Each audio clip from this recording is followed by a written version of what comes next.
Lois Weaver in the Situation Room in Split Britches Unexploded Ordnances UXO, at La Mama through January 21. THEO COTE by TRAVSD. The clock is ticking.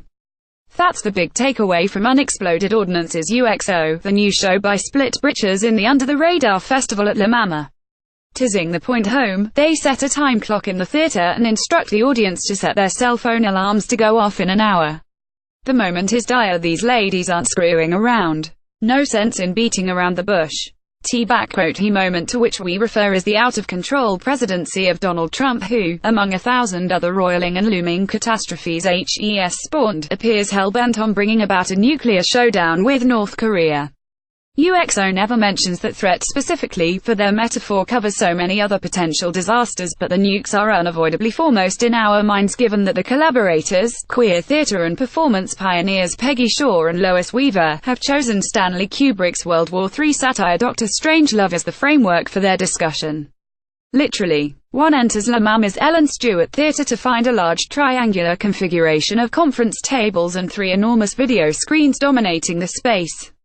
This is the Situation Room. It has been set up so that we can discuss a situation that requires no further description, a situation so fraught it affects every person in the world. Shaw tells us this at outset, as she riffs with characteristic beat poeticism about the various UAL and gender types this show will be for, and it's all of them: queer, cis, trans, etc., etc., etc.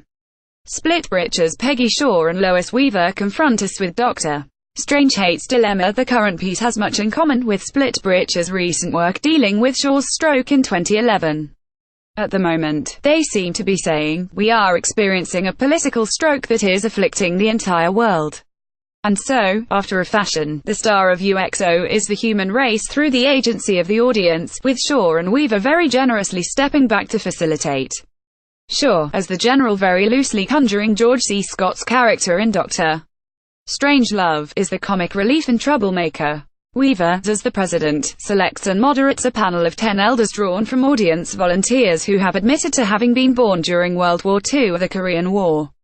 She tells us that it is a tradition borrowed from the Lenape Indians to hear from the old ones before taking action. One of the ingenious paradoxes and tensions of this piece is that the very thing our society needs more of, meaningful political dialogue, here becomes inimical to a thing we need even more badly: swift, decisive rescue. Luckily for us, this is New York City. Only in this town could you pluck 10 random people from the audience and have them all be intelligent, wise, fascinating, and articulate. But Shaw and Weaver aren't exactly lying down on the job either. Well, Weaver lies down, but on her belly, and then she proceeds to slide and flop from table to table like a robot porpoise. Don't ask questions. It's just what she does. And Shaw is her usual dashing, suave self, riffing poetically, and even singing a couple of 50s tunes, the Domino's hilariously appropriate 60-Minute Man and the spoken parts of the Big Bopper's Chantilly Lace. Meanwhile, Weaver, dressed in something like a private school girl outfit, is the charming and patient mistress of ceremonies. I wish I could say one walks out of the show with bushel full of hope, but, much like the Kubrick film it evokes, the experience, including the public discussion, is apt to inspire sober pessimism. Perhaps to prevent us all from leaving the theatre and walking directly into oncoming traffic, they end the evening by reading aloud some hopes for the future that audience members had written on bits of paper at the top of the show. Perhaps the expectation of a single desire coming to pass is all we need to ensure a future. Unexploded Ordnances UXO, La Mama Ellen Stewart Theatre, 66 E 4th Street, BTWN. Bowery 2nd Avenue, 2nd Florida, through January 21, 2 Sat at 8 p.m. Sunday at 4 p.m. $25, $20 for students, seniors at lamama.org/UXO, 80 minutes, no intermission.